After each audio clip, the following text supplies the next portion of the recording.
Season 40, episode 6. Here we go. Whose episode was this? Huh? Denise, baby! We'll get there, but man, how about some gameplay? This is textbook survivor play. This is skillful decision making and survivor play like we haven't seen. And I can't wait to explore that a little bit with you, talk about how I perceive it. But the episode starts off with Ben sharing his thoughts about Rob having been voted off last episode. And I love it. Ben talked about how controlling Rob was and how that just wasn't going to work for him. That's important to recognize when somebody's crossed the line, when there's too much control by somebody.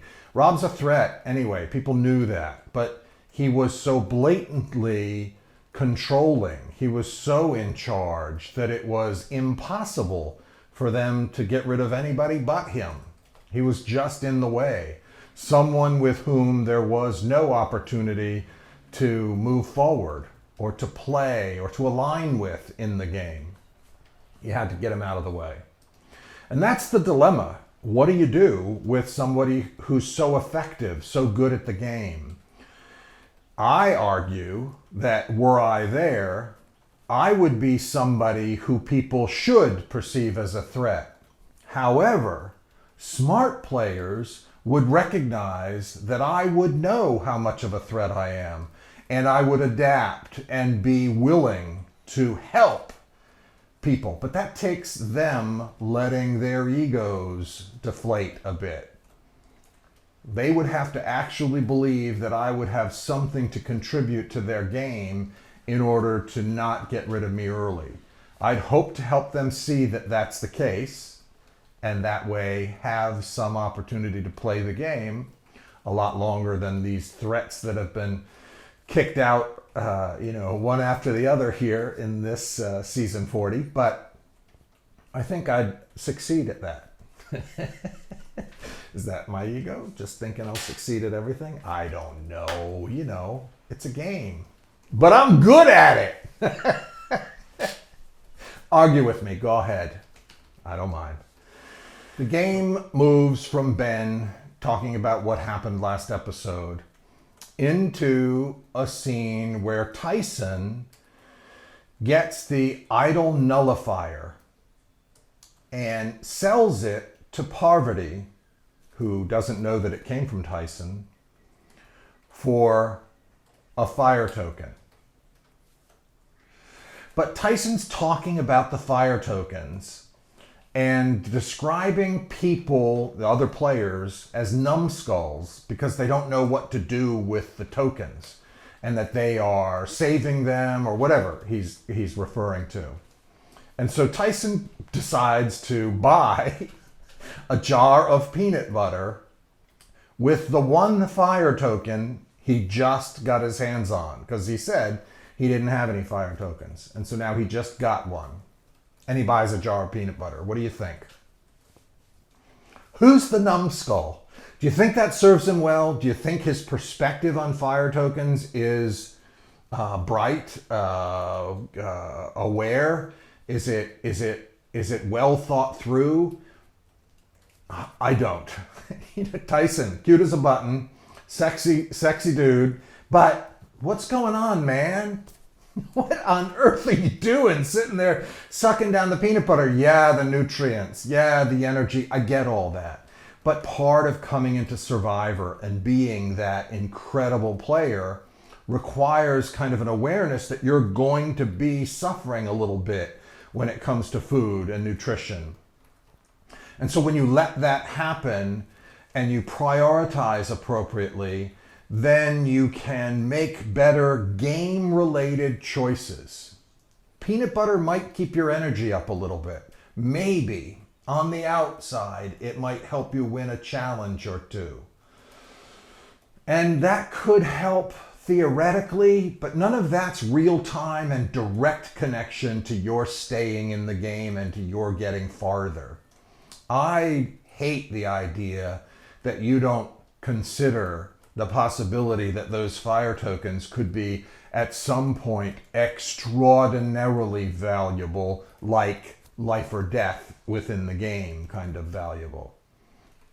Since we don't know what they might be, I'm thinking you're the numbskull for just getting that token and spending it immediately on peanut butter.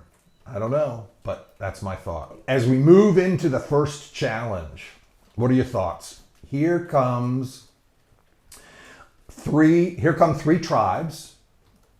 Only one gets the immunity. Ooh, isn't that a kick in the gut? When you come to the tribal and you're in when you come to the challenge and you're in 3 tribes, your expectation is that one of them's going to go to tribal council. You're already depleted. You're already into the game and kind of energy spent. So the idea that, no, 2 of you are going to tribal council and only one of you will be safe from immunity really hurts. It's a real jarring twist with which you've got to grapple immediately. And the idea that you may not have been completely prepared or understood that it's very likely, 66% likely, that your team is one of the teams going to tribal council really shakes things up. And of course, as a viewer, I love it. As a game player, I hope you see how kind of disconcerting that can be, how stressful that can be for people. But as a viewer, I hope you enjoyed it. I did. And the challenge starts out with that in mind, so everybody's stress level just gets ratcheted up a hair, like it needed to be. That's Survivor. And who's sitting out? Let's look at the players. Gosh, who could it be? Oh my gosh. How long can Sandra get away with sitting out? I don't think, no matter what's been happening, that her sitting out has been affecting her game. And so from her perspective, the gameplay perspective from her view, why not keep doing it? Make the joke about it. Sandra's sit-out bench, etc. Good for her. She doesn't have to, like we said last time, she doesn't have to worry about being responsible for problems within the challenge. Amazing. She's a special player. You all know it if you've been watching over the seasons. She's a very, very interesting character. And no matter what happens in her game, she'll always have that unique personality that viewers remember. Do you all remember season 1 when I won the fire challenge within the game? It wasn't a contest at the end of the game like often happens, or a tiebreaker. It was just a normal challenge within the game where we had to make fire and burn the rope. And when I won, I was so ecstatic. I so enjoyed the freedom that afforded me and that I was aware of instantly that I couldn't contain myself. And I danced like a goofy leprechaun, big fat leprechaun, but goofy leprechaun nonetheless, in a circle up and down on the beach. It was joy, pure joy expressed physically. It's hard to describe how good that felt. Well, last night, when Ben and Adam and Sophie and Sarah won, that joy shared among the 4 of them, hugging and kissing, and oh my gosh, it was so easy for me to relate to. I hope you saw what it meant to them to win that challenge. It is a bonding kind of experience to know that you then are safe, even if it is just for a couple of days or however long. It's still very, very powerful, and it connects people that worked well together to create that experience. So it was interesting in this episode that Adam was sufficiently aware to talk about how he still felt a little bit on the outs. He still worried a little. He was still thinking ahead, even in the midst of that emotion. Good sign. I'm not sure it'll be enough for Adam, because Sophie and Sarah really do look to me. They appear to be kind of in sync and close and understand each other's game and trust one another. And Ben has been playing so beautifully in his comfortable way, in his kind of clear-headed, direct, sharing his observations appropriately and in a calm way, that he fits very, very well with that Sophie and Sarah bond too. So I think Adam is correct in assuming that he's a little bit on the outs there, even if they're not expressing it. I think that's commendable that Adam's aware of how it could be as the game moves on. Okay, a little bit of a break from the order of the show. I'm going to bring up a point that I hear people talking a lot about, and certainly I've noticed from every season after season 1. How pretty are these people? Yeah, you hear me talk about Ben and, the epitome of masculinity and blah, blah, blah. That's just me being, fun, because it's actually how I feel. I think he's a really beautiful man, and that's nice to fool around with. But these people, all of them, are you physically watching and thinking about how pretty they all are? They're all fit. They're all kind of well proportioned. They're all wearing almost nothing. Nobody talks about that.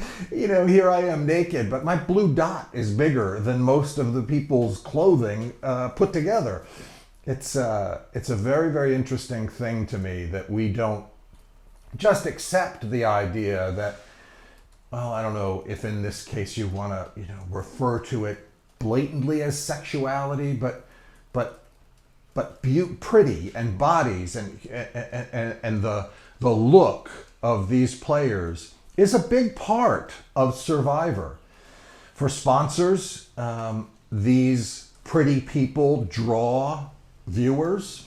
For the game, and as viewers are watching, it's, I don't know, something interesting about how pretty everybody is and what are they wearing, and all different types of people can look at the different players and have their own kind of thoughts, whatever they might be. We don't talk very often about what those are, but there's a reason. It isn't arbitrary that all of these players are very pretty people. And it's very interesting to watch them interact so closely and in so little clothing. And it shouldn't matter. It shouldn't be off-putting, as sometimes it is. There's this line that people are crossing lately in this confusion, I think, around harassment versus nudity, etc. So I think in this sorting that all out as a culture, we'll maybe come to a better place and just enjoy and appreciate physicality and the beauty of the human body. But who knows? I feel like we've gone backwards a little bit, and people are a little prudish in ways that are not helpful, not reasonable, not healthy, and hopefully we can move through that. Maybe Survivor is helping do that at this point. I don't know, because there doesn't seem to be a lot of backlash about how pretty all the people are. But I wanted to just bring it up as a thought that's on my mind as I watch these challenges, which again, I say aren't the end all to the game. And there's a lot of time given to the challenges, don't you think?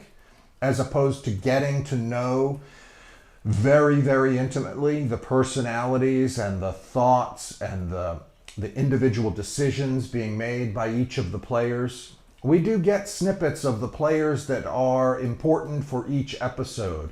But I would really much more enjoy a shorter challenge, a more condensed version of challenges, and more airtime spent on all of the individuals. Whether or not they're making big moves in a particular episode, I like the idea of building intimacy, understanding of each of the players. I think that's really, really valuable in retaining viewership and bringing people in. And I know there has to be a balance, but I think we are losing some of the way in which we could bond by not sharing more time with each player. Just my off-the-wall thought. You know how expressive Parvati is. I talked about that too. How much eye contact she makes. How that beaming smile draws you in. She's fascinating. She's really an interesting player. But this episode was fun in that she expresses how alone she feels. And I was thinking she looked so forlorn and so sincere when she said it. And of course, she was talking to viewers, not to other players. And she was sharing with us in a confessional how alone she felt. She should. It's Survivor. You are alone. And that's one of those things that if you don't maintain a focus of that and you don't really recognize that regardless of the alliances you feel like you've built and the trust that seems available to you in any particular moment, you really are alone, and you should be. That's the only way to play well, to play in a way that's likely to be successful. So I was impressed with her making that comment in a way that made me think that was uncomfortable or surprising to her, when I don't think it should have been. You're alone for the entire time you're out there. That's just the way the game is, and that's where a lot of the emotion that must be managed comes from. I think she does know that, but all of us at some point out there break down a little bit. And one of the best places to do that is in confessionals. So if you lose focus a little bit and you talk about how alone you are, okay, that's just part of sharing with the audience, I think. Good for you, Parv. Did you notice Parvati last night talking about the way in which Yul interacted with her? I think this is critical game information. We as humans communicate more non-verbally by multiples than with the words we use. Our words are obvious, and people talk about communication and often are thinking about speech. But one of the most honest forms of communication, and certainly the most voluminous method of communication, is nonverbal.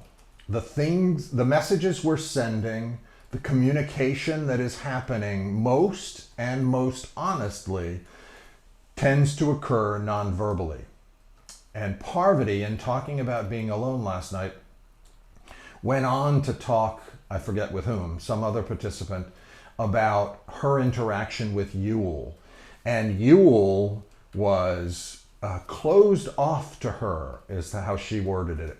And that, by that she meant she noticed he had crossed his arms and he was crossing his legs and he was closed off to her. And those signals are what she should believe.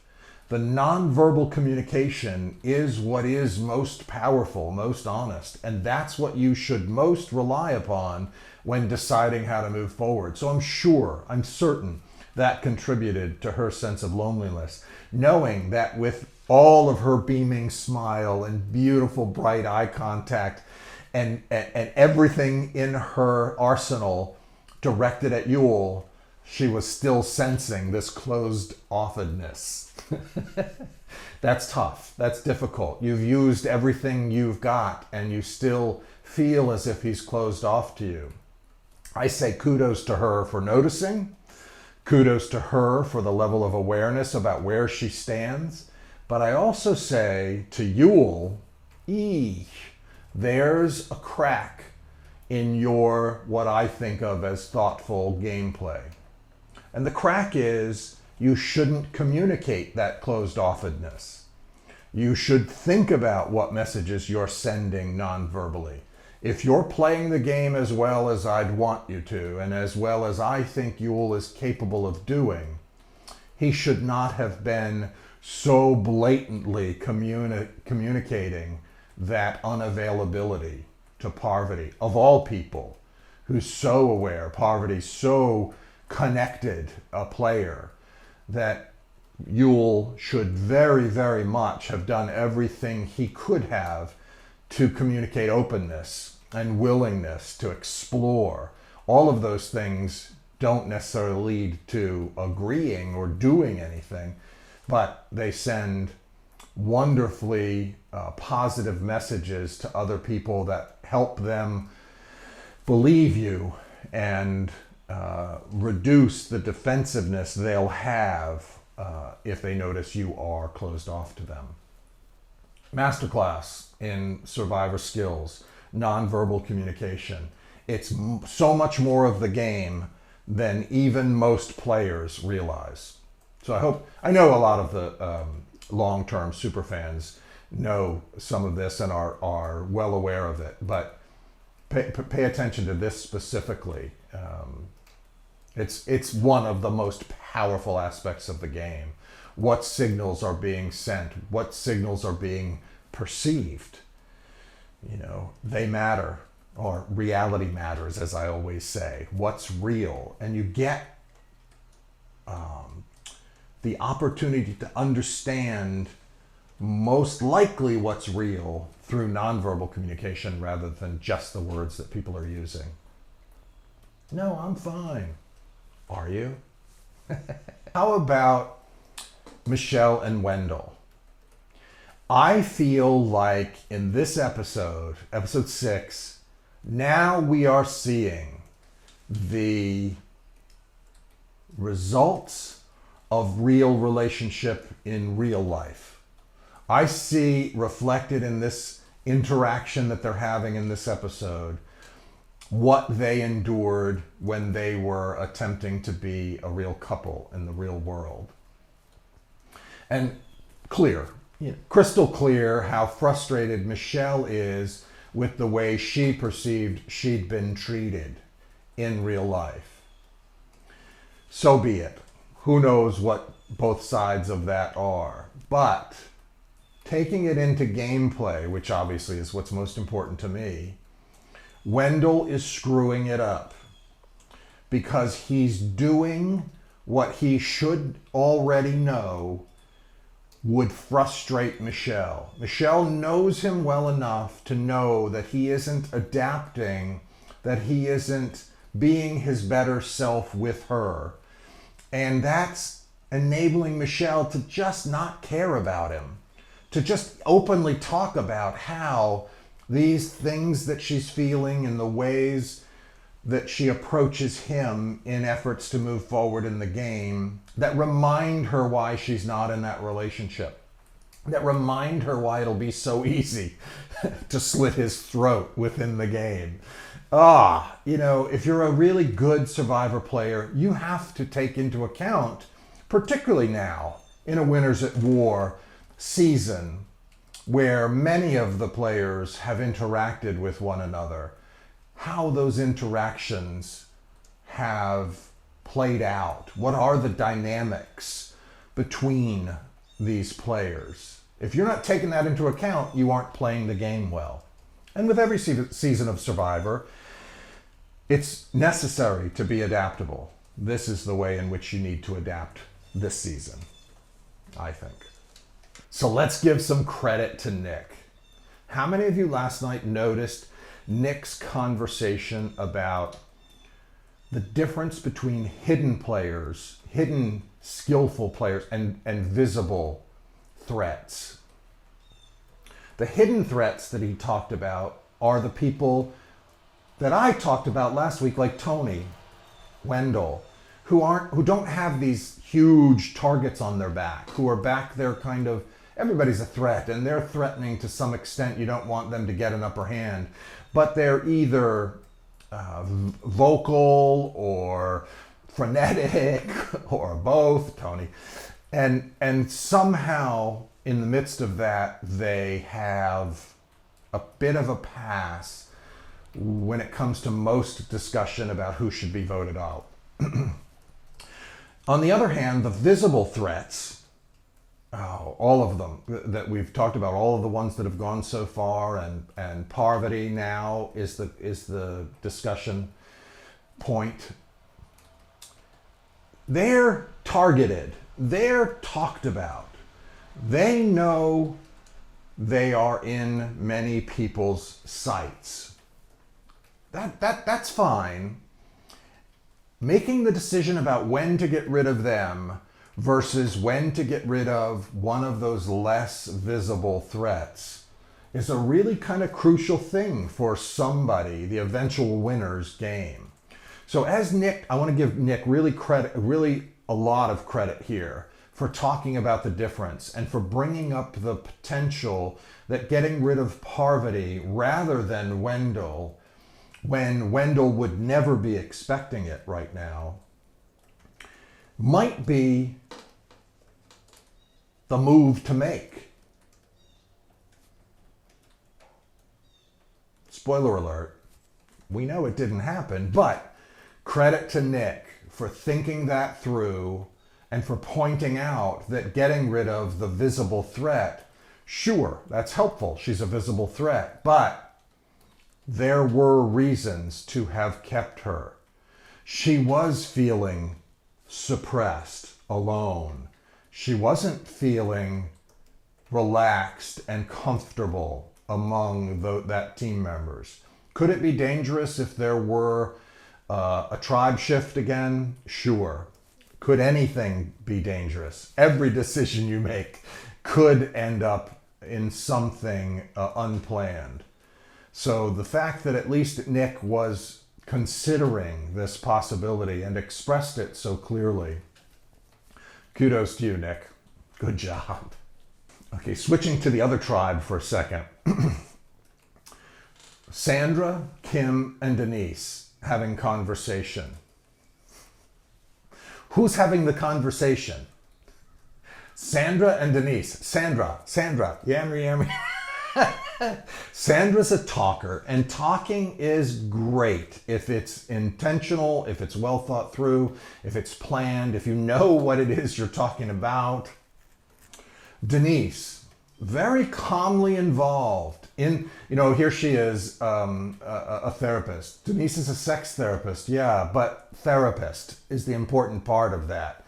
She gets human interaction. She's very comfortable engaging in ways that are non-offensive to the other party. And she's a really good listener. So even while Denise is talking, she's clearly listening well. Sandra, of course, always listens to her gut, whether something's feeling off or not. She's talked about that numbers of times. But who's not talking? Yeah, Kim. That, folks, is gameplay. That is interesting to me. It's always fascinating to me when such a good player as Kim is smiling, is engaged, and isn't saying a single damn thing. That was really fun for me to watch because she's just gathering information. She's so aware of what's happening there, but she's contributing almost nothing, but in a way that isn't suspicious. Woo! Smooth. Good play, Kim. Okay, how many of you lost your minds as Tony disappeared? Oh my gosh, this guy is just a ball of energy, right? Oh, he's just something for me. He's just, obviously you love to watch. He's fun to watch. But regardless of how entertaining he is, how much of it do you really believe is well planned, carefully considered? Oh, I'm not sure. He knew he would be noticed when he disappeared. but he flies by the seat of his pants so often. It's just dangerous. Fun to watch, but and you can't help but enjoying it. But as a serious player, he does seem successful more than not, and that's something I'm struggling with. Why is that happening? I think I would be very, very cautious about how unstable I perceive such a frenetic person to be. But oh, the Spy Shack, nothing better. It's why I was naked. One of the main reasons I was naked in most of the first season. Because all those straight cameramen had no interest in following me around. So I often, without having had to build a Spy Shack, had many opportunities to sidle up to a bush or a tree without a camera person following me around and listen to conversations that were happening. There was reason. There was method to most of my madness. There usually is.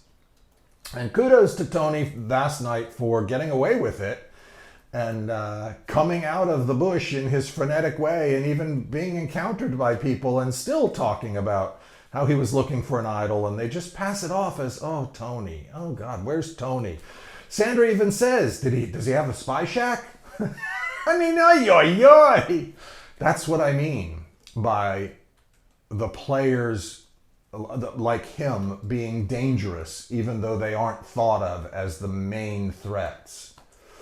Interesting to me. And I love listening to Denise's evaluation of the reasoning. Wow, well, Sandra must be doing it for some reason. How is that benefiting her? And oh, she can't be perceived as the one who's doing it. Ooh, we're at the crux of the episode now.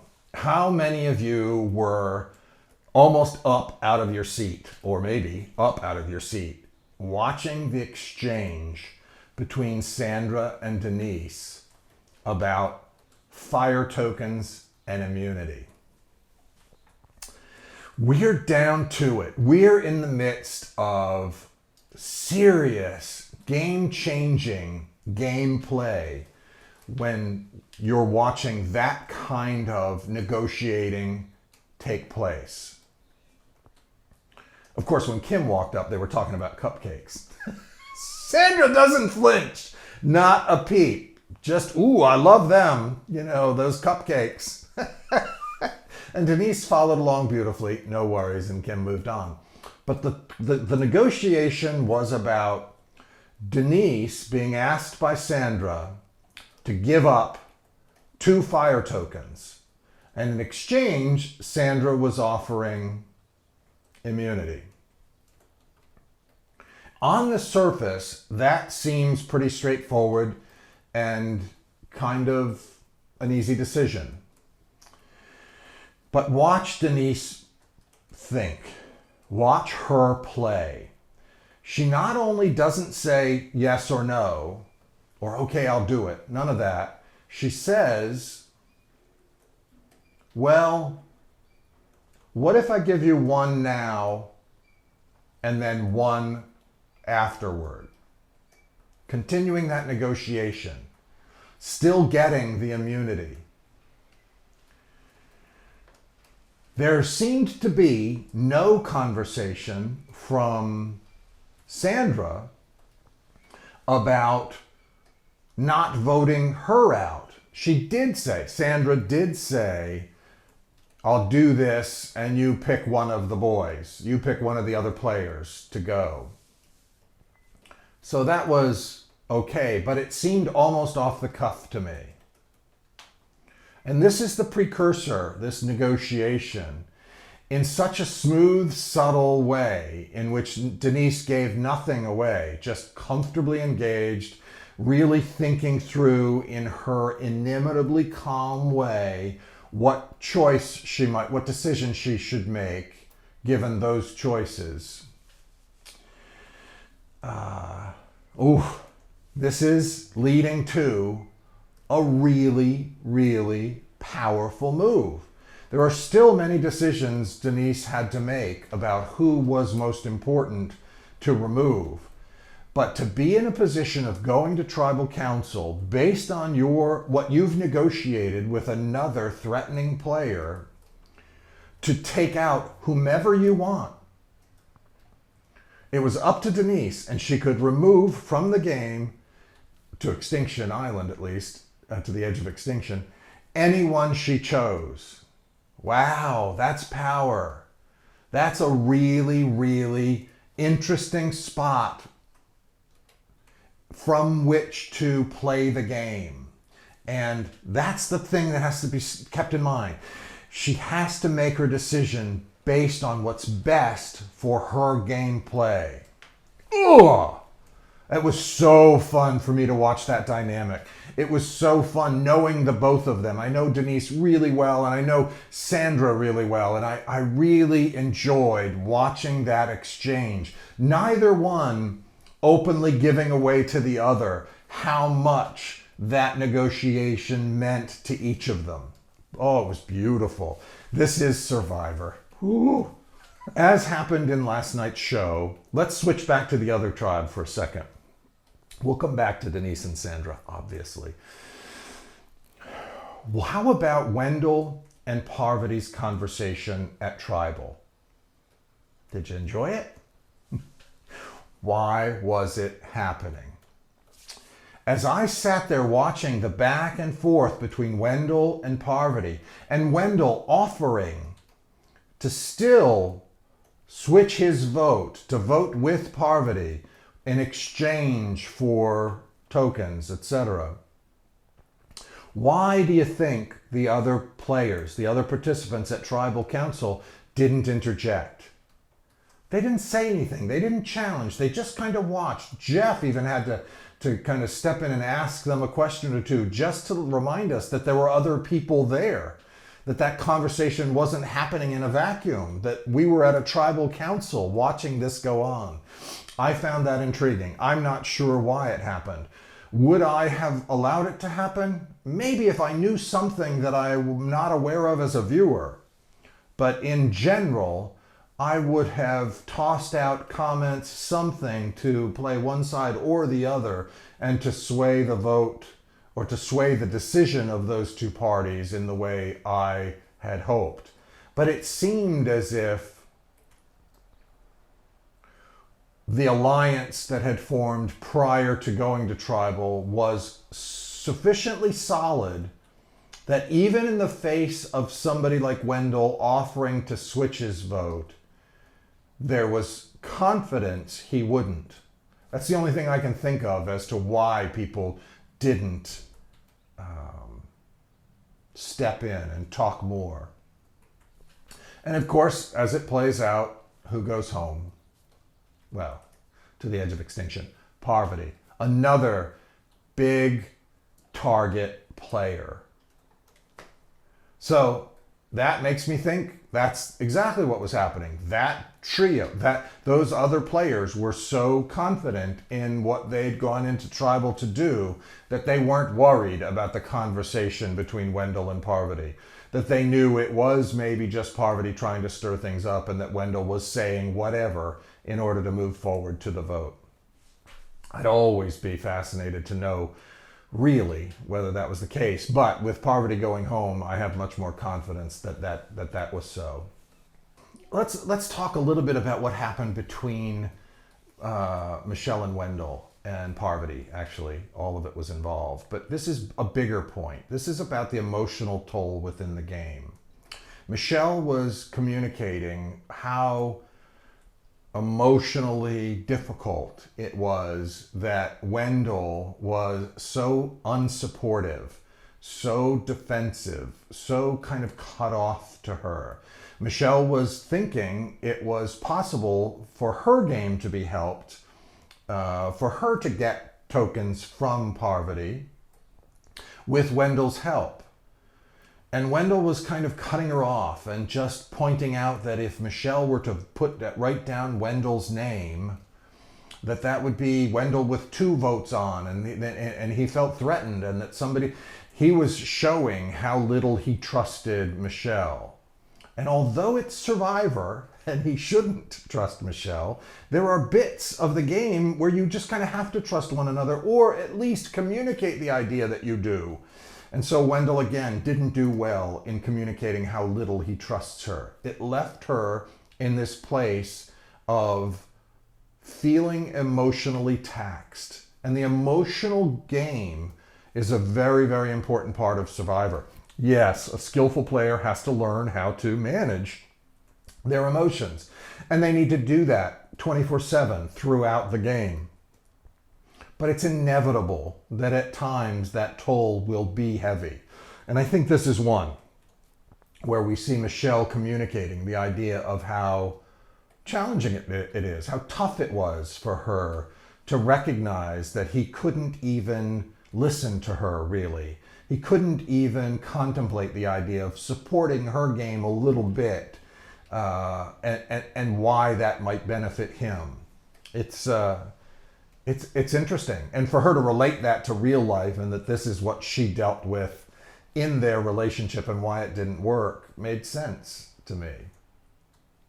Interesting. The insights into who we are, the introspectiveness that we observe and are faced when thinking about what we might do. Again, I think it's a big part of why Survivor is compelling, of why Survivor is still on air. It makes the show, it draws in the viewership, and it keeps us there. It's meaningful. You know, as I said, Parvati goes home, and Parvati gives her fire tokens to Michelle. So Wendell lost opportunity. Parvati gives the tokens to Michelle anyway. You could have pretended, you could have gone along, you could have made Michelle feel good. Forget what your relationship was prior to the game. Or use it, certainly. Don't forget it completely. But don't stay in a pattern of resentment. Don't create the same kind of problems that caused the split. Oh, shake it up. That's what the good game player would do. But anyway, Michelle got the tokens. Aren't you curious? It's still driving me crazy to not know in the end what power these tokens may have. Is there something bigger? Can they accumulate them and get something unstoppable if they were smart enough to hold on to them and not buy peanut butter with one? Oh, I don't know. We'll see. There could be nothing. That's part of the seeing them in the first season that they're used. We really don't know how they're going to play out over time. Switching to the other team.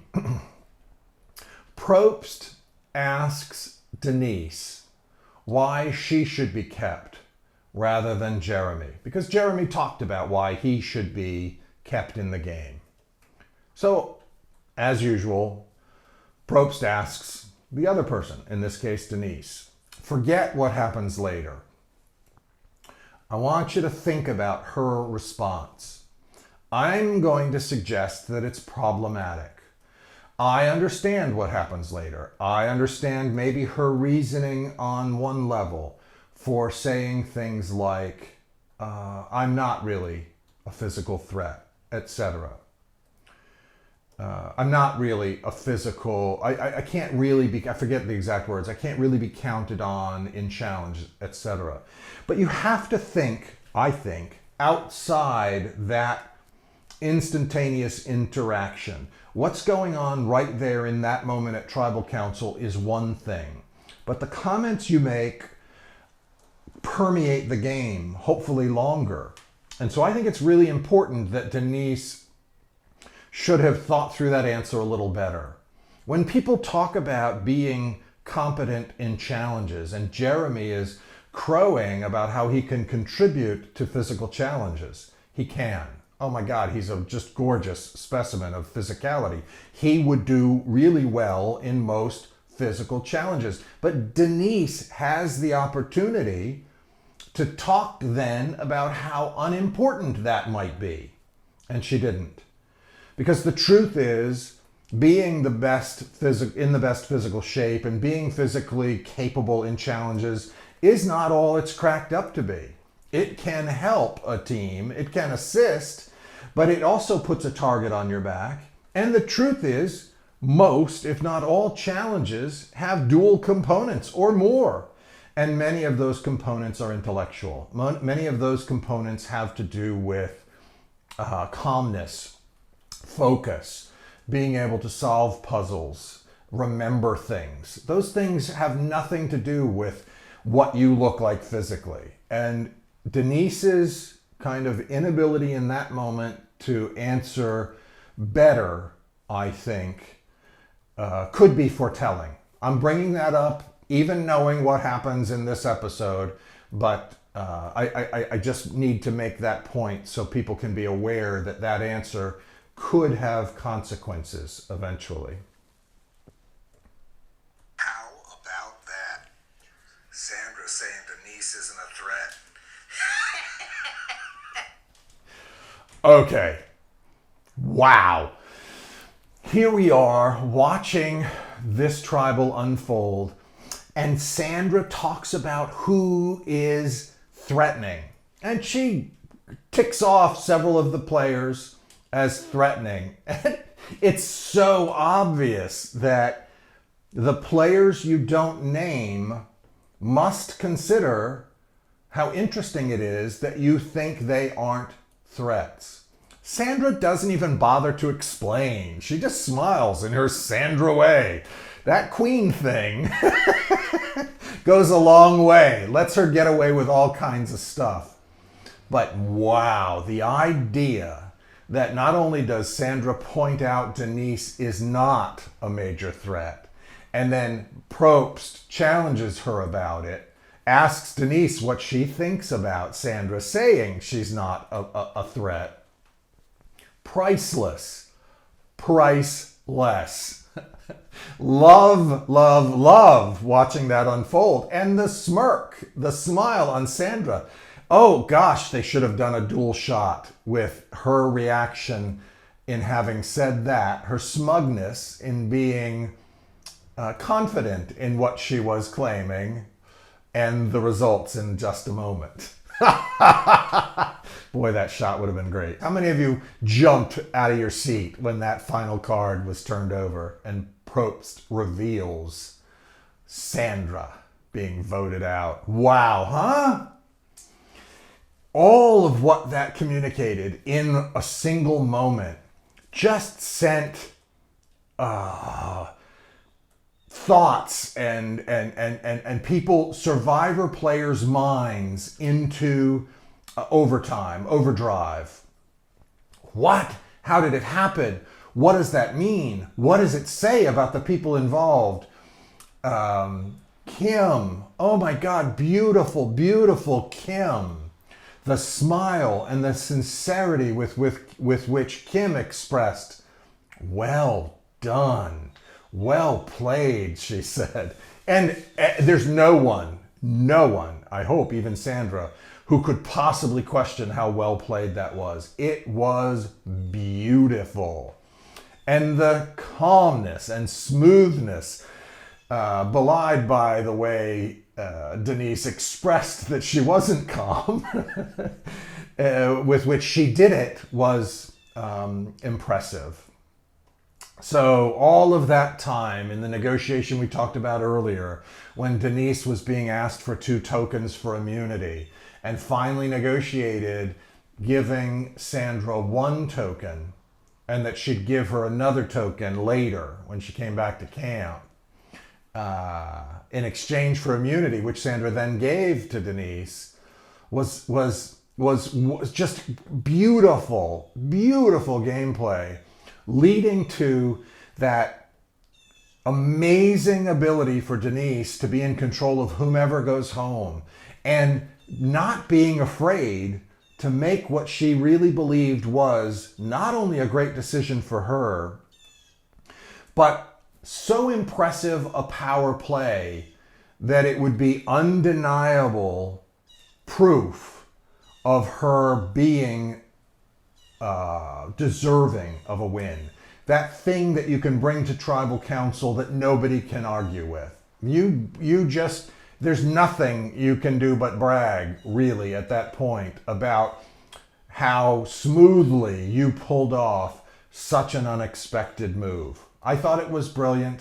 I love Denise. I love the way she played it. I love the smoothness and calmness with which she engaged throughout the whole time. I love that extra people weren't brought into it. I don't know if you noticed that over the years in all these games. Some people start making these moves and they get so excited about themselves that they start sharing things with other people that then screws things up. Well done, Denise. Beautiful. Beautiful. Oh my gosh. Beautiful. Beautiful reaction, beautiful planning, beautiful decision, beautiful implementation. Oh, just beautiful. This episode 6, season 40, Winners at War. It's Denise's all the way. 80% of you who are listening to these videos have not subscribed to my channel. Please subscribe. Just hit the subscription button and hit the notification button and you'll be informed when I have another video up for you to listen to. After you've subscribed, comment. Comment positively, comment negatively. No holds barred. Just say what you're thinking. That's what will make our exchange even more valuable. As I'm able, I'll create new videos responsive to that commentary. So like away, or dislike, on that rare occasion you may feel the need to do so. But either way, thank you.